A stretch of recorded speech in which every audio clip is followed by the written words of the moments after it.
देखो हम लोग बात कर रहे हैं आज फ्रिक्शन की, इससे क्वेश्चन बहुत ज़्यादा पूछे जाते हैं फ्रिक्शन से।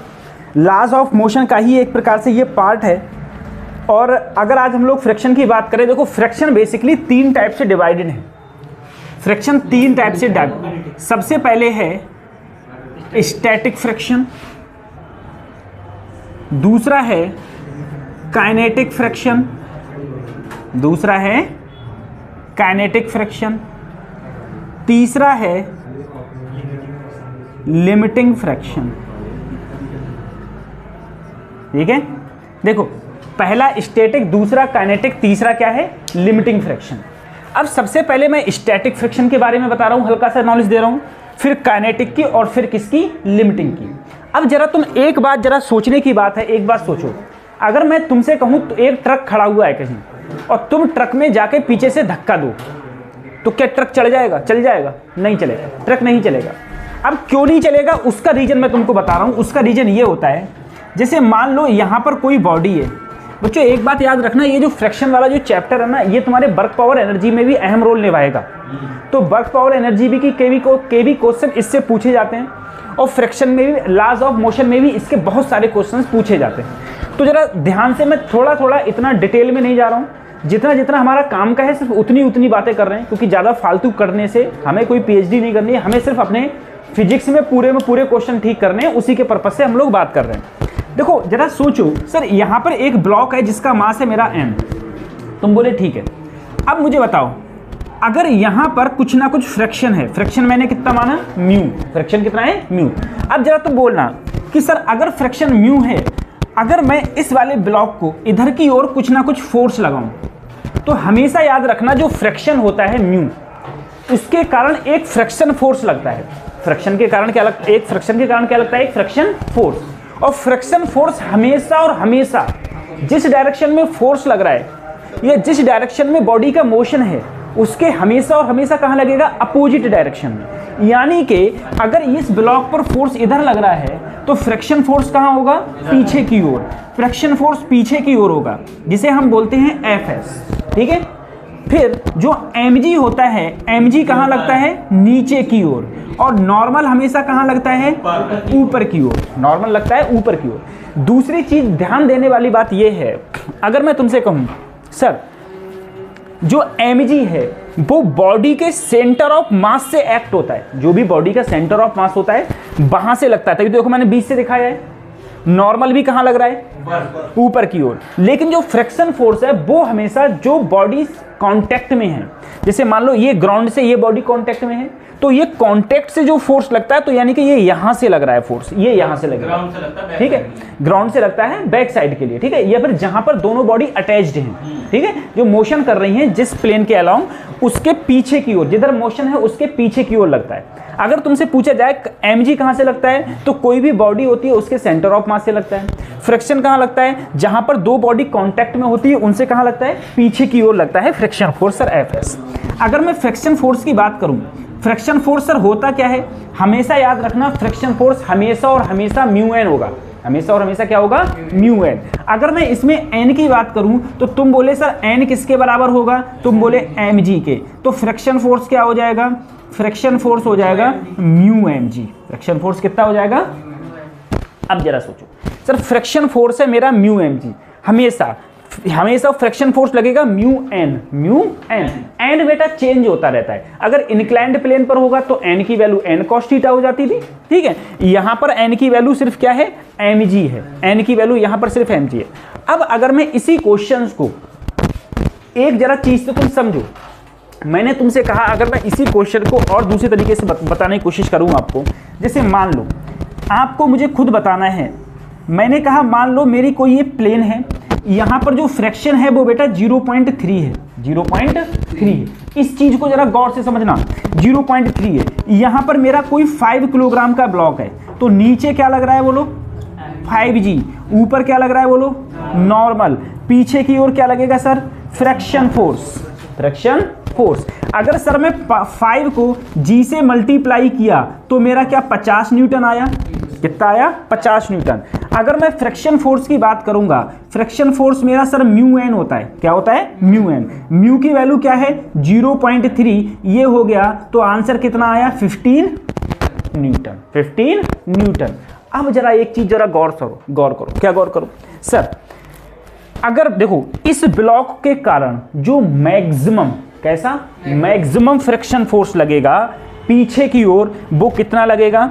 15 न्यूटन। कितना लग रहा है? अब बताओ, अगर मैं इधर खड़े होके यहां पर इस पर फोर्स लगाऊं, कितना फोर्स लगाऊं? 5 न्यूटन। कितना लगाऊं? लेकिन मैक्सिमम फ्रिक्शन फोर्स कितना है? 15 न्यूटन। क्या ये बॉडी चलेगी? क्यों? पीछे की ओर मैक्सिमम कितना लग रहा है?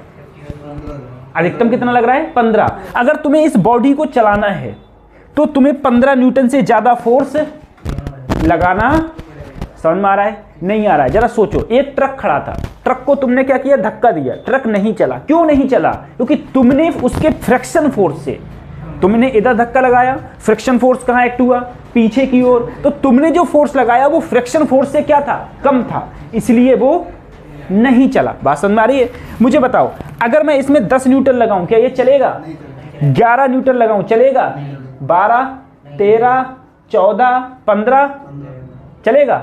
नहीं चलेगा। 15 पे भी, लेकिन 15.1 लगा दिया, अब स्टार्ट हो जाएगा। अब स्टार्ट हो जाएगा। दूसरी चीज एक बात देखो, यहां पर कहूं मैक्सिमम फ्रिक्शन फोर्स कितना लग रहा है? 15 न्यूटन। कितना लग रहा है? एक चीज और याद रखना, अगर तुमसे ये कहे बताओ static force, static friction force कितना लग रहा होगा? Static friction force. अब जरा सोचो, अगर मैं यहां से 5 न्यूटन फोर्स लगाऊं, कितना लगाऊं? 5 लगा रहा हूं, और फ्रिक्शन फोर्स अधिकतम कितना है? और ये बॉडी नहीं चल रही है, ठीक है? तो आगे मैंने 15 लगाया है, तो जो ये फ्रिक्शन फोर्स है ना, वो भी आगे मैंने अगर 5 लगाया तो फ्रिक्शन फोर्स भी 5 लगेगा, ना कि 15 लगेगा, ना कि सर पल्ले नहीं पड़ा। एक बार और देखो, इधर देखो, जैसे मान लो यहां पर कोई 10 किलोग्राम की कोई चीज है, फ्रिक्शन फोर्स यहां पर 0.2 है। आप बोले सर यहां पर 10G का मतलब 100 हो गया, ठीक है? यही तो नॉर्मल हो गया। आप बोले जो फ्रिक्शन फोर्स होगा वो म्यू और एन की वैल्यू 100, यानी कि सर कितना आया? 20 न्यूटन। 20, तो अधिकतम फ्रिक्शन फोर्स कितना लगेगा? 20 न्यूटन, ठीक है? यानी कि अगर इस बॉडी को चलानी है तो आपको चाहे इधर से फोर्स लगाओ चाहे उधर से। अगर इधर से फोर्स लगाओगे तो फ्रिक्शन फोर्स पीछे, और इधर से लगाओगे तो फ्रिक्शन फोर्स इधर की ओर हो जाएगा, ठीक है? फ्रिक्शन फोर्स हमेशा कहां होता है? अपोजिट डायरेक्शन में होता है। अगर मैं तुमसे कहूं सर फ्रिक्शन फोर्स तुम्हारा 20 न्यूटन है, मैंने यहां से 10 न्यूटन फोर्स लगाया, तो जो नीचे जो बॉडी लगाएगी ना पीछे की ओर, वो 10 ही लगाएगी। कितना लगाएगी? अरे मुझे खुद बताओ, कोई बॉडी कब नहीं चलती है? जब बैलेंस फोर्स होते हैं, जितना फोर्स आगे लगे उतना ही फोर्स क्या लगे, तभी तो बॉडी नहीं चलेगी ना, तभी तो बॉडी नहीं चलेगी। तुमने 10 लगाया तो ये बॉडी भी कितनी लगाएगी पीछे, तो नेट फोर्स कितना हो गया फिर? 0। नेट फोर्स क्या हो गया? तभी तो बॉडी नहीं चलेगी। अब बताओ, अगर मैं इस वाले ब्लॉक पर 5 न्यूटन फोर्स लगाता हूं, कितना लगाता हूं, क्या बॉडी चलेगी? नहीं चलेगी। अगर बॉडी नहीं चलेगी तो मैं तुमसे कहूं, बताओ, मैं इस बॉडी द्वारा by the body maximum static friction force कितना होगा? Maximum 20 Newton. मैक्सिमम कितना होगा? 20 न्यूटन। मैंने कहा ठीक है, मैंने कहा अगर मैं इस बॉडी पर 5 न्यूटन फोर्स लगाया, कितना लगाया, तो बताओ स्टैटिक फ्रिक्शन फोर्स कितना लग रहा होगा? स्टैटिक फ्रिक्शन फोर्स 5 ही लग रहा होगा। 5 ही, जितना मैं लगाऊंगा उतना ही पीछे लगेगा। अब मैं 5 की जगह 10 लगाने लगा, पीछे कितना लग रहा होगा? अब मैं 12 लगाने लगा तो पीछे कितना लग रहा होगा? 12। मैंने 15 लगा दिया तो कितना लग रहा होगा? 20 लगाया तो पीछे। बात समझ में आ रही है? ये सारे फ्रिक्शन, ये सारी चीजें क्या कहलाती हैं तुम्हारी? ये है तुम्हारा स्टैटिक फ्रिक्शन फोर्स। दूसरी चीज है sir static friction force, friction के बारे में, इसे बोलते हैं हम लोग म्यू एस से। किससे नोट करते हैं? दूसरी चीज, अगर देखो कोई भी बॉडी चल जाए, काइनेटिक का मतलब क्या होता है? चलना। अगर कोई बॉडी चल जाएगी तो वहां पर क्या होगा सर? वहां पर होगा काइनेटिक फ्रिक्शन फोर्स। वहां पर कौन सा फोर्स होगा? Kinetic friction force. एक अपनी अर्ली लाइफ में, अपनी लाइफ में खुद एग्जाम्पल देखो, तुम कभी भी ऐसा करना, कोई एक बड़ा सा पहिया हो, कोई भी एक बड़ा सा पहिया हो, ठीक है, बड़ा सा पहिया, क्योंकि छोटे पहिए में तुम्हें पता नहीं चलेगा, बड़े से पहिए को जो पकड़ के खींचोगे तो जब वो पहले रुका हुआ है, जब तुम खींचोगे तो तुम्हें ज़्यादा जोर लगाना पड़ेगा, और जब वो एक बार चल गया फिर उतना जोर लगाना नहीं पड़ेगा। तुम कभी भी ध्यान रखो, डंडी से चलाते थे तो हल्के चलता था, पहले ध्यान करो, नहीं वो छोटा, वो तो पहिया, तो उस पहिए को तुम महसूस नहीं कर सकते ना, इसलिए मैं उसकी बात नहीं कर रहा हूँ। मैं बात कर रहा हूँ जैसे तुम लोगों ने देखा नहीं होगा, जैसे ट्रैक्टर का ही पहिया हो गया, बड़ा वाला ट्रैक्टर का हो गया, ठीक है, बड़ा वाला पहिया हो गया, उसमें रेम सब है, गैस वो सब भरी हुई है, हवा होगा, तो तुम क्या करोगे, जब उसमें पहले रखा हुआ है ऐसे खड़ा हो तो खड़ा हो जाता है पहिया पूरा खड़ा हो जाता है। तुम देखना जब तुम उसे पहली बार में चलाओगे तो ज़्यादा धक्का देना पड़ेगा, ठीक है, जब वो चल जाएगा तो तुम्हें कम धक्का देना पड़ेगा, कम फोर्स लगाओ, चलता रहेगा, ठीक है। ऐसे कभी भी तुम देखो, कभी भी तुम लोग जब बैलगाड़ी पर बैठे हो या घोड़े पर बैठे होगे, ठीक है, तो तुमने देखा होगा जब घोड़ा रुका हुआ होता है, जब वो स्टार्ट करते हैं ना तो घोड़ा एकदम से जोर लगाता है, फिर घोड़ा इतना जोर लगाता ही नहीं है, फिर तो चलते रहते हैं सब चीज़ें, ठीक है। वो इसलिए होता है क्योंकि जो स्टैटिक होता है म्यू एस, वो हमेशा म्यू, इस काइनेटिक को बोलते हैं म्यू के से क्या होता है, ज़्यादा। स्टैटिक क्या होता है बेटा, हाँ, म्यू एस म्यू के से होता है ज़्यादा, ठीक है, हमेशा ज़्यादा होगा। अब एक बात बताओ, अगर ये ज़्यादा है तो पीछे की ओर लगने वाला फोर्स ज़्यादा, पीछे की ओर लगने वाला फोर्स, तो मुझे इस बॉडी को चलाने के लिए आगे ज़्यादा फोर्स लगाना पड़ेगा, अरे बोलो। और जब ये बॉडी चल पड़ी, तो म्यू के कम तो पीछे फ्रिक्शन फोर्स कम लगेगा, तो आगे फोर्स क्या लगाना पड़ेगा, कम लगाना पड़ेगा, आगे फोर्स लगाना कम पड़ेगा, ठीक है। ये चीज तुमने कभी जिंदगी में सोची नहीं थी, ऐसा होता क्यों है, ऐसा इसलिए होता है, म्यू एस हमेशा म्यू के से क्या होता है, म्यू के से हमेशा म्यू एस बड़ा होता है, ठीक है। उसके बाद में एक आता है बेटा limiting friction. Basically limiting friction का इतना रोल है नहीं, सर ऐसा कभी नहीं होता म्यू एस म्यू के, तो मतलब म्यू एस से बड़ा हो, नहीं, कभी नहीं हो सकता, बराबर भी नहीं हो सकते, हमेशा और हमेशा बड़ा होगा, म्यू एस हमेशा म्यू के से क्या होगा, बड़ा होगा। दूसरी चीज बेटा, अगर मैं लिमिटिंग की बात करूं, मैं लिमिटिंग फ्रिक्शन की बात करूं, अच्छा पहली चीज देखो, अगर बॉडी रुकी हुई है, बॉडी तो कौन सा फोर्स लगेगा, स्टैटिक। बॉडी चल पड़ी तो फ्रिक्शन कौन सा लगेगा, म्यू के। सर लिमिटिंग का मतलब देखो, लिमिटिंग एक प्रकार से स्टैटिक फ्रिक्शन का ही पार्ट है। लिमिटिंग किसका पार्ट है, स्टैटिक फ्रिक्शन का ही एक प्रकार से ये पार्ट है लिमिटिंग। अब लिमिटिंग में क्या होता है, पहले लिमिटिंग को समझो। सर लिमिटिंग का मतलब ये है कि जैसे मान लो तुम यहां पर 20 न्यूटन बल लगा रहे थे, कितना लगा रहे थे, 20 न्यूटन, तभी तो ये चलेगा। अरे 19.9 लगाओगे तो वो किस में आ जाएगा, जब बेटा आगे लगने वाला फोर्स और पीछे लगने वाला फोर्स बराबर हो जाए, ठीक है, बराबर हो जाए, उस समय जो फ्रिक्शन फोर्स लगता है उसे ही हम लोग क्या बोलते हैं, लिमिटिंग, म्यू एल, उसे क्या बोलते हैं, म्यू एल, ठीक है। अब बताओ इसमें म्यू एल कब लग रहा होगा, इसमें म्यू एल तब लग रहा होगा जब आगे भी 20 लगाऊं और पीछे भी क्या लग रहा है, 20, तब यहां पर म्यू एल लग रहा होगा, यानी कि लिमिटिंग फोर्स लग रहा होगा। लिमिटिंग का मतलब है अब वो लिमिट आ गई कि अगर उससे तुमने थोड़ा सा भी फोर्स बढ़ाया तो बॉडी क्या हो जाएगी, काइनेटिक में कन्वर्ट हो जाएगी। इसमें कन्वर्ट हो जाएगी। मुझे बताओ क्या लिमिटिंग फ्रिक्शन फोर्स के कारण बॉडी चल रही होगी, नहीं, क्योंकि यहां पर तो चलने को जस्ट क्या हो गई, तैयार हो गई, लेकिन चली नहीं है। क्या स्टैटिक में चली है, नहीं, सिर्फ किस में चली है सर, काइनेटिक में, सिर्फ और सिर्फ काइनेटिक में बॉडी चलती है, ये काइनेटिक में बॉडी चल रही है, ठीक है। ये चीजें हैं इसमें। एफ नेगेटिव, एफ नेट, हाँ देखो, अगर कोई बॉडी नहीं चल रही है, कोई बॉडी कब नहीं चलती है, मैंने तुमसे कहा था कोई भी चीज तब नहीं चलती है जब जो नेट फोर्स होता है वो क्या हो, 0 हो, ठीक है। जैसे मैंने कहा अगर मैंने इसमें 12 न्यूटन फोर्स लगाया तो आगे की ओर भी 12 लगाया, पीछे भी क्या लगा, 12, ठीक है, नेट फोर्स क्या हो गया, 0, तभी तो बॉडी नहीं चल रही है। अब तुम खुद बताओ, अगर तुम कहोगे सर पीछे तो 20 लग रहा है, तो ये बॉडी आगे क्या है, 12, तो नेट फोर्स कितना बचा, 8, तो कहां जाना चाहिए, पीछे। क्या बॉडी पीछे जाती है, नहीं, क्यों, क्योंकि बेटा हमेशा फ्रिक्शन फोर्स उतना ही लगता है जितना फोर्स तुम लगा रहे हो। लेकिन अगर तुम ज्यादा लगा दोगे, आगे की ओर ज्यादा लगा दोगे, और फ्रिक्शन फोर्स 20 से, फ्रिक्शन फोर्स कभी भी म्यू एन से ज्यादा नहीं हो सकता, फ्रिक्शन फोर्स कभी भी म्यू एन से ज्यादा नहीं हो सकता, बस बॉडी चल पड़ेगी तुम्हारी। अब इस चीज को लेके देखो क्वेश्चंस पूछे जाते हैं, बाकी बहुत सारी चीजें पूछी जाती हैं। फ्रिक्शन को लेके मैं बात करूंगा अभी, ठीक है, हाँ, बहुत अच्छा टॉपिक है और काफी सही है। देखो ऐसा है, मुझे बताओ मैंने कहा मेरे पास में कोई एक ब्लॉक है, तुम जरा खुद सोचना। सर मेरे पास एक ब्लॉक है, ब्लॉक पर इधर फोर्स मैंने F लगाया, फ्रिक्शन कितना है, इसका मास। अगर मैं बेटा इसका एक्सेलरेशन पूछूं, इसका क्या पूछूं, एक्सेलरेशन। सबसे पहले तो ये देखो क्या ये वास्तव में एक्सेलरेट कर रहा होगा कि नहीं कर रहा होगा। एक्सेलरेट कब करेगा ये, मतलब आगे की ओर कब बढ़ेगा, आगे की ओर तब बढ़ेगा जो पीछे फ्रिक्शन फोर्स हो वो इससे क्या हो, कम हो। अरे ये आगे की ओर बेटा ए इसमें कब होगा, ए की कंडीशन में होगा जब F is greater than mu N, इसी को तो Fs बोलते हैं, तभी तो बॉडी चलेगी। मुझे खुद बताओ अगर तुमने आगे की ओर कम फोर्स लगाया, ये ज़्यादा है, तो क्या बॉडी चल पाएगी, सवाल ही पैदा नहीं होता, तो बॉडी नहीं चलेगी। तो अगर मैं कहूँ, मैंने कहा मान लो कि F ज़्यादा है, F क्या है, ज़्यादा, किससे, फ्रिक्शन फोर्स से, म्यू एन से।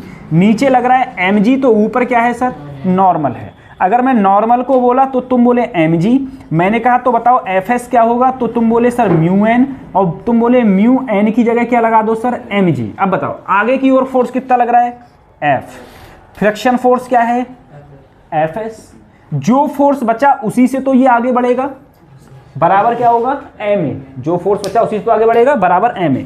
तुम बोले सर f ऐसे ही माइनस, इसकी जगह रख दिया मैंने म्यू mg बराबर ma, यही तो आया। तो अगर मैं एक्सेलरेशन निकालूं तो f minus mu mg upon m, ठीक है। एक्सेलरेशन क्या आया, f minus mu mg upon m। किसी भी बॉडी का जो एक्सेलरेशन होगा वो ये हो जाएगा। अब तुम मुझे खुद बोलो, अगर सर म्यू mg ज़्यादा हो जाता, म्यू mg क्या हो जाता, ये कम, तो ये नेगेटिव में नहीं आता, ठीक है। तो अगर ऐसा कभी कंडीशन हो जाए कि म्यू mg ज़्यादा हो इससे, तो एक्सेलरेशन को डायरेक्ट जीरो करना, कहीं नेगेटिव में रख दो, नेगेटिव में मत रखना, क्या रखना, जीरो रखना। बात समझ आ रही है, हमेशा क्या रखना, जीरो रखना, ये चीज़ ये होती है। अब दूसरी चीज़ इसमें एक चीज़ और देखो, अगर ये कंडीशन ये ऐसी है, चलो सही है। अब मैं तुमसे कहूँ, मान लो मेरे पास में एक ब्लॉक ये है, एक ब्लॉक ये है, आगे की ओर मैंने तुमसे कहा मैंने 50 न्यूटन बल लगाया, बोले ठीक है, ये मेरा 2 किलोग्राम है, ये मेरा 3 किलोग्राम है, जो फ्रैक्शन है वो मेरा 0.4 है, 0.4। मैंने तुमसे एक्सेलरेशन पूछा, क्या पूछा, एक्सेलरेशन, और इस स्ट्रिंग के अंदर टेंशन पूछी, बताओ इस स्ट्रिंग में टेंशन क्या होगी। सिंपल सा क्वेश्चन है, मैंने इस टाइप के क्वेश्चन बहुत कराए थे, लेकिन कब, जब फ्रैक्शन क्या था, जीरो, जब फ्रैक्शन जीरो था तब मैंने कराए थे, ठीक है। फ्रैक्शन लेस क्वांटिटी थी, तब तुम तो कुछ नहीं करते थे, तुम खाली क्या करते थे, सर F बराबर m, F ये हो गया, मास ये हो गया, A निकाल देते थे। लेकिन अब क्या आ गया, फ्रैक्शन, फ्रैक्शन आ गया, अब गड़बड़ हो गई। अब कुछ गड़बड़ वैसे कुछ नहीं है, इन दोनों मासों को जोड़ दो, 3 और 2 कितने हो गए, 5 हो गए, ठीक है सर। आगे की ओर कितना फोर्स लग रहा है सर, 50, पीछे की ओर कितना लगेगा, तो दोनों को मिला के 5 हुआ है ना। तुम बोले सर म्यू mg कितना होगा, म्यू mg, अरे यही तो लगेगा, लो मैं कर दे रहा हूँ, आगे की ओर f माइनस म्यू mg बराबर क्या होगा, ma, ठीक है।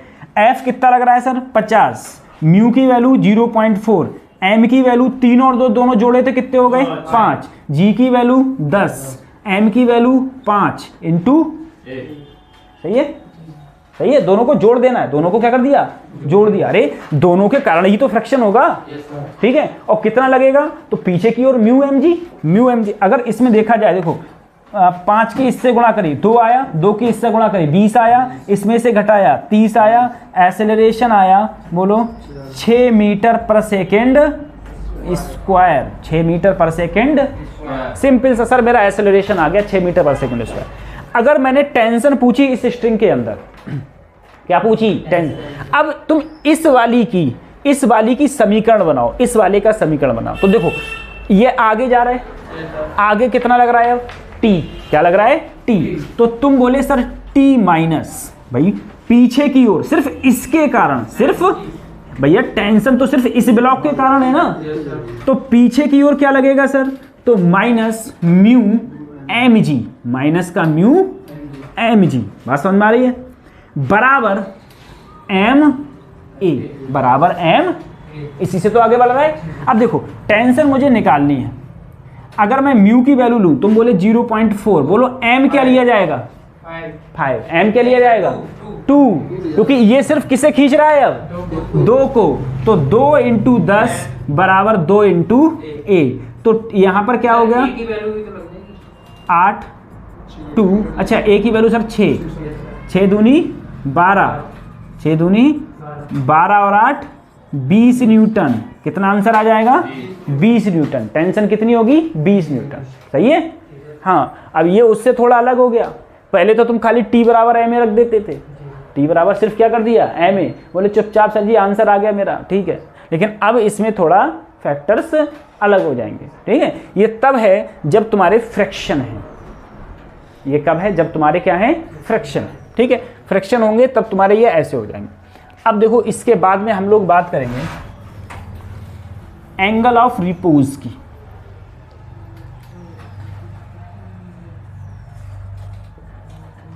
एंगल ऑफ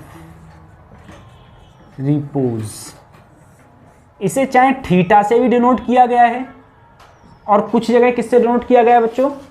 अल्फा से, ठीक है। कुछ जगह थीटा से डिनोट कर देते हैं, कुछ जगह अल्फा से। अब सबसे बड़ी बात यह है सर कि ये एंगल ऑफ रिपोज है तो है क्या, ठीक है। ये समझो, मैंने तुमसे कहा जैसे मान लो तुम किसी पहाड़ पे गए, जरा सोचना, तुम एक पहाड़ पे गए, वो तुम पूर्णागिरी गए, पूर्णागिरी माता के मंदिर में गए, तो तुम पहाड़ का ढरकौना है, ढरकौना जानते हो ना, स्लोप है, ढाल है, तुम आराम से पहाड़ पे बैठे हो, ढाल पे कोई दिक्कत नहीं है, बैठे हो, ठीक है। अब तुम मुझे बताना, अगर वो पहाड़ जब पहले ऐसे था, तुम आराम से यहाँ बैठे हो, अब वो पहाड़ अगर ऐसे हो जाए तो क्या पहाड़ बैठे रहोगे? कहाँ आ जाओगे? नीचे आ जाओगे, नीचे आ जाओगे। तो एंगल ऑफ रिपोज का मतलब ये है वो मैक्सिमम एंगल जिससे कोई भी ब्लॉक उस पर हमेशा स्टेशनरी रहे, कोई भी ब्लॉक उस पर क्या रहे? स्टेशनरी मतलब रुका रहे। मैक्सिमम पूछा है, मिनिमम नहीं पूछा है। क्या पूछा है? मैक्सिमम एंगल है ये, वो मैक्सिमम एंगल जिस पर ब्लॉक क्या रहे? स्टेशनरी, यानी कि रुका रहे। ये ब्लॉक स्टेशनरी है। अब बताओ, देखो सर जी ऐसा है, अगर मैं इस स्टेशनरी की बात करूं, उससे पहले मैं एक चीज तुमको बताना चाहता हूं यहां पर अभी, फिर ये चीज और अच्छे से समझ में आएगी। देखो एक बात समझो, अगर कोई भी चीज है, बॉडी है कोई भी, अगर वो किसी इंक्लाइंड प्लेन पर रखी है, कोई भी एंगल पर रखी होती है, तो उस एंगल पर बोलते हैं वो कौन सा एंगल है? इंक्लाइंड प्लेन है। इंक्लाइंड प्लेन पर रखी है अगर कोई भी बॉडी, तुम बोले सर इसका मास है m, तो 100% नीचे की ओर क्या लग रहा होगा इस पर? mg हमेशा धरती के परपेंडिकुलर लगता है, इससे पहले भी मैंने पढ़ाया है। यूनिस नॉर्मल कहाँ लग रहा होगा? इधर की ओर, ठीक है। नॉर्मल इस प्लेन के परपेंडिकुलर लगता है। अगर मैं इसको सीधे लाऊं तो ये एंगल थीटा, तो ये एंगल भी mg इधर जाके क्या हो जाएगा? mg cos theta. इधर जाके क्या हो जाएगा? mg sin theta. मुझे बताओ पीछे कोई फोर्स लगेगा क्या? हाँ सर, फ्रिक्शन है अगर इसमें, तो पीछे की ओर क्या लगेगा? Friction force. क्या लगेगा सर? फ्रिक्शन फोर्स पीछे क्यों लगा, आगे क्यों नहीं लग रहा है भाई? वो ऊपर से नीचे आ रहा है। क्योंकि फोर्स कहाँ लग रहा है? कोई भी चीज अगर ढाल पे होती है तो फोर्स उस पर कहाँ लगता है? कोई भी चीज ढाल पे होती है तो फोर्स कहाँ लगता है? नीचे की ओर। फोर्स नीचे की ओर, तो फ्रिक्शन फोर्स कहाँ लगेगा? ऊपर की ओर। कितना लगेगा? Mu N. तो म्यू ऐसे ही एन, देखो अब एन किसके बराबर है? mg cos theta. अगर ये बॉडी नीचे की ओर आएगी तो एक्सेलरेशन कुछ ना कुछ होगा। क्या होगा? ए एक्सेलरेशन होगा, ठीक है। अगर मैं इसकी बात करूं तो इसको मैं ऐसे लिख सकता हूं, डाउनवर्ड एक्सेलरेशन, डाउनवर्ड्स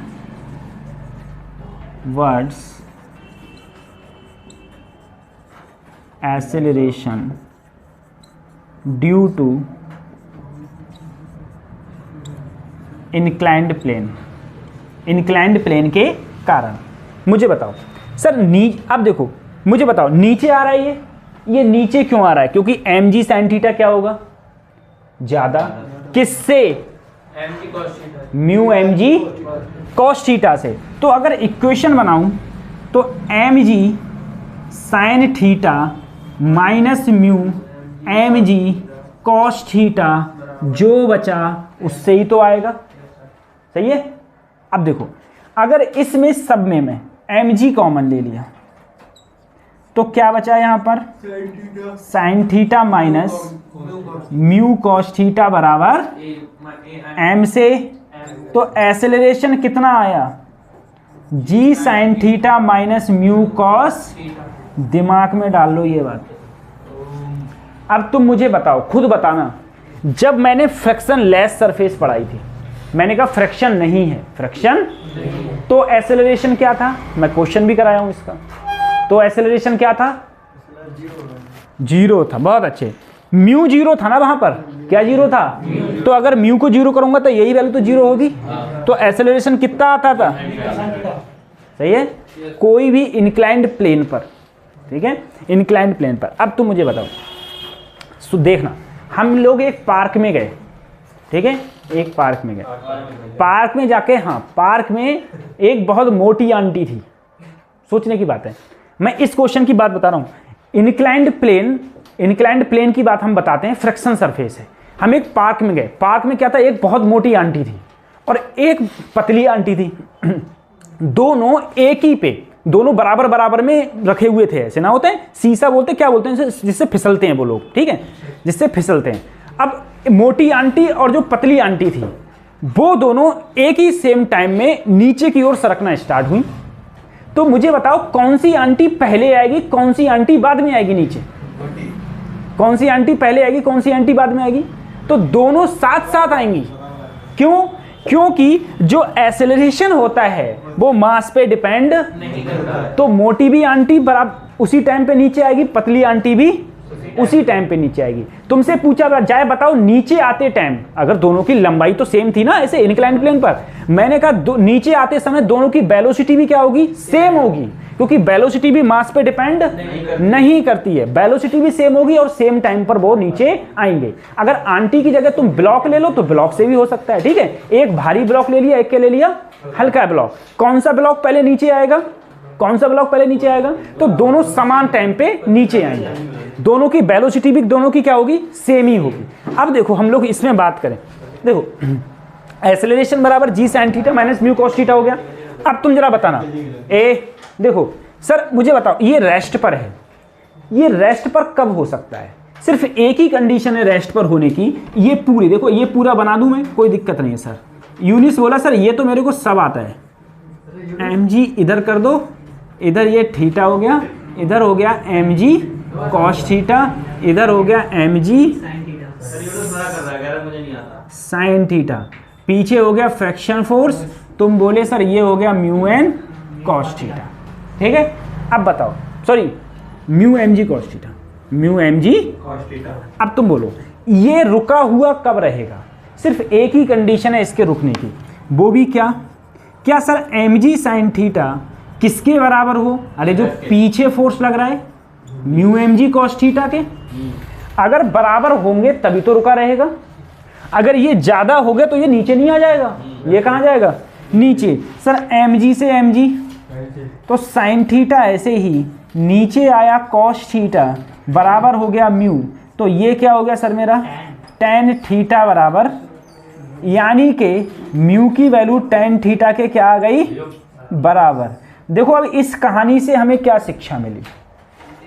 इस कहानी से हमें ये शिक्षा मिली, यहाँ का जो फ्रैक्शन है, यहाँ का जो फ्रैक्शन है, अगर वो फ्रैक्शन टेन थीटा के बराबर होगा तो यहाँ पर ये बॉडी रुकी रहेगी। ये क्या रहेगी? रुकी रहेगी। बात समझ में आ रही है? ये रुकी रहेगी। अब मुझे बताओ, अगर ये बराबर नहीं हुआ, अगर म्यू की वैल्यू कम हो गई, म्यू की वैल्यू क्या हो गई? कम। ये क्या हो गया? ज़्यादा। क्या ये रुका रहेगा? नहीं, ये कहाँ आ जाएगा? नीचे। ये कहाँ आ जाएगा? नीचे। देखो तुम्हें पता है, देखो एक बात याद रखना, सबसे पहले म्यू बराबर टेन थीटा स्टेशनरी रहेगा। कैसे रहेगा? स्टेशनरी, रुका हुआ, रुका हुआ रहेगा। दूसरी चीज सुनो, अगर म्यू की वैल्यू कम हो गई म्यू की वैल्यू क्या हो गई, कम। किससे, tan थीटा से। म्यू की वैल्यू क्या हो गई, कम। सर म्यू कम है, tan थीटा ज़्यादा है, तो ये कहाँ आ जाएगा बच्चों, बोलो, नीचे आ जाएगा, नीचे आ जाएगा। अगर म्यू की वैल्यू ज़्यादा है किससे, tan थीटा से, तब भी रुका रहेगा, तब भी रुका रहेगा। बात समझ में आ रही है? रुकने की 3 ये कंडीशन है। पल्ले ही नहीं पड़ा, कैसी बातें कर रहे हो इधर, देखो अब समझ में आएगा। देखो एक चीज़ देखो, अगर हम लोग बात करें, एक बात सोचो सर, मैंने तुमसे कहा कोई तुम्हारी एक सरफेस थी, ये सरफेस है, एंगल है थीटा, एंगल है थीटा। बात समझ में आ रही है? एंगल है थीटा। अगर मैंने तुमसे ये कहा यहाँ पर जो म्यू की वैल्यू है, यहाँ पर जो म्यू की वैल्यू है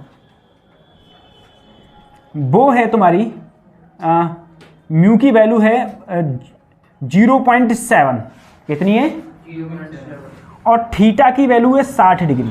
थीटा की वैल्यू कितनी है, मुझे बताओ। अगर मैं यहाँ एक ब्लॉक रख दूँ, क्या रख दिया, एक, मास पे डिपेंड नहीं करता है, ये ब्लॉक नीचे आएगा वहीं रुका रहेगा या ऊपर जाएगा, कैसा क्या होगा इसके साथ में, सोचो, क्या ये नीचे आएगा? सबसे पहले क्या निकालो सर, tan 60 की वैल्यू, क्या निकालो, tan 60, और tan 60 तुम सबको पता है अंडर रूट, क्या सबको पता है 1.732, क्या सबको पता है? और तुम्हें पता है ये वैल्यू tan थीटा ज्यादा है किससे, 0.7 से।